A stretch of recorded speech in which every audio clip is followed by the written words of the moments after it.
Just wanted to show you the pond on our property, on my wife's aunt's property. This lake was almost empty a couple of weeks ago. It does this about once a year when it gets slow rain.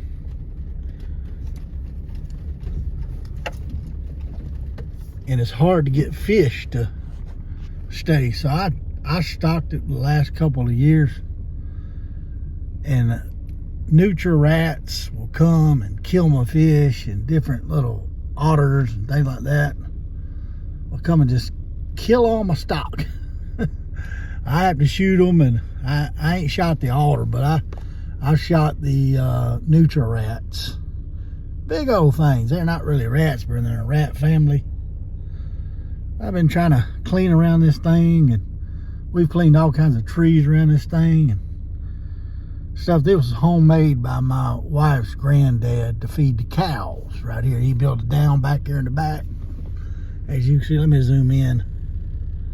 That's a dam, and after that dam is a cliff. This is my wife's family's property right here.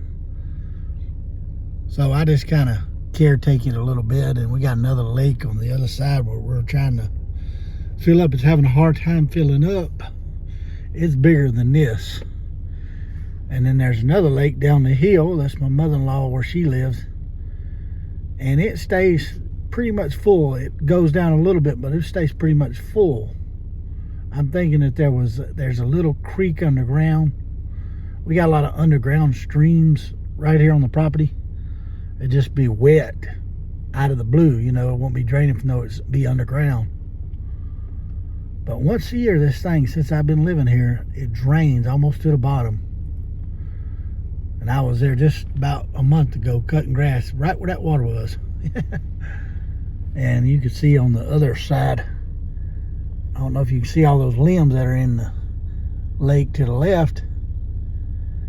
I cut some trees down when it got dry right in there, and they fell, and I never could get them out. And so now they're floated to the top, and they're just permanently there. I'll get them, and I'll try to hook them and pull them out.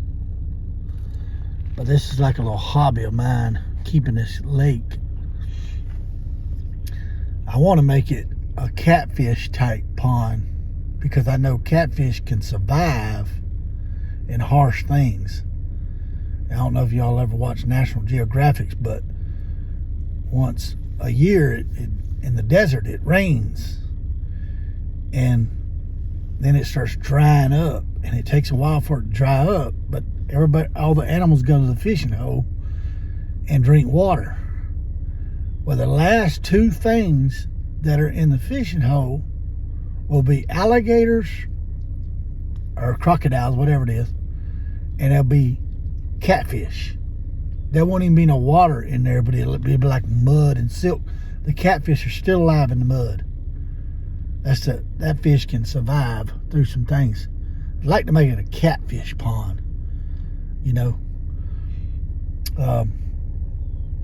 But I'm gonna try once more to put about 4 or 5 bass in here and try to keep traps around it so they keep the otters out, Nutra rats and things like that. If I can keep them away, I could breed me a few fish in this little pond. And then once in a while, I'll come down here and go fishing, you know, and catch one, just throw it back. I don't really eat them. I will eat them sometimes, but I ain't gonna catch them out of this lake and eat them. We got other lakes we could fish at. And sometimes I fish in the other lake and bring some over here. And I noticed that the bass die quicker than the brim or crappie or catfish. A bass will die quicker for some reason. I don't know why. Maybe he just needs more water. Needs more. I don't know. You know, I ain't figured that one out yet. But if you ever do that, you throw fish in a bucket, the first thing will die is your big bass. At least my experience. The big bass died. But I've caught fish, brim and things like that, and put them in plastic bags, and so I'll clean them next day. I'll come out there, them brim will be still flipping around. You know what I mean? You put a bass in a bucket with water, it'll be dead before it's over with. Before you get home, you know, if you fish for a long time. It's weird.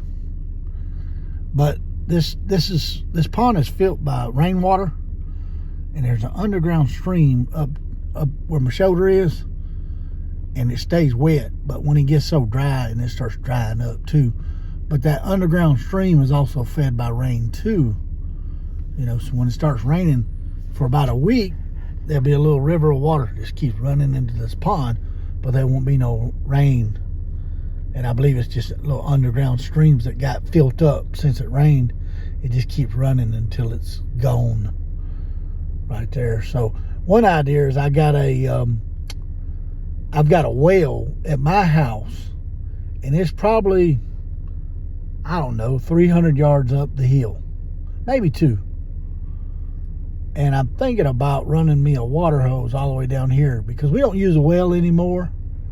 We use city water, but there's a well still there at my house that I don't use. I'm thinking about just sending water hose down here and just keep it down here. And when I see it start getting low, just let it run overnight, because it really has a real good lake where that well is. It has an extremely good lake underground, and the water being more use up here anyway. So think about doing that just to keep the lake, you know, the level that it needs to be. But I haven't been having a problem with this lake getting this green film over it. It's like little green seeds. And so this year I'm not going to let it do that. I'm going to get some 10-10, what they call it, and just keep spreading it there, let it kill that. Because this is what I want it to look like when I come down here. Me and my wife come down here on the mule, and we'll ride around it, you know, just stop to look at the water and stuff like that. But then all of a sudden this green film starts coming, and that attracts a lot of frogs, and it sounds like a orchestra of frogs out here, because the frogs can hide under the green slime. So they have a bunch of babies, and different ducks will come every once in a while, and you know, they'll eat the frogs, and it's probably the Nutra rats eating the frogs and things like that. It draws a bunch of stuff that I don't want down here. Some pretty birds land here sometimes. Y'all see that snow out there? It's starting to snow a little bit. It's about 18 degrees weather. I'm in my truck, so I just wanted to share that with y'all. I appreciate y'all stopping by. This is lick skillet pickers I sell on eBay. But right here in Alabama, lick skillet, Alabama, which is Fort Payne, Alabama, right here where the Alabama band.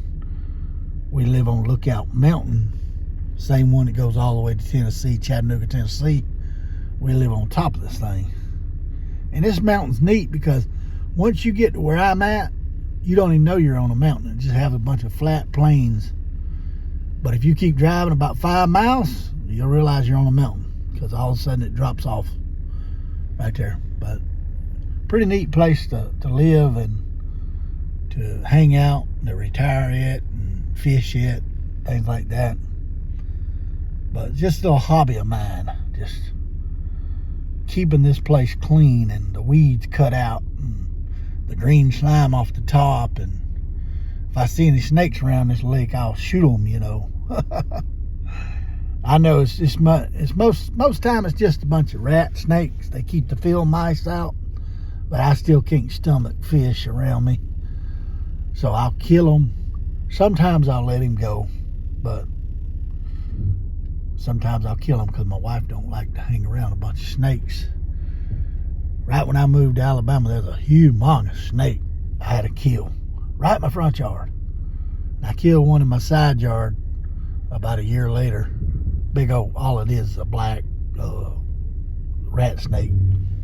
Field mice, to kill field mice. But, all right, I appreciate y'all stopping by. Until next time, have a good day.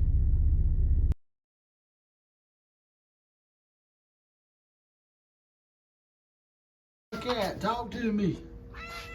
Talk to me. Huh? Let me see you, Sylvia. Talk to us. Talk to the camera. Dixie! Talk to the camera. What are you doing? Where you going? Ow.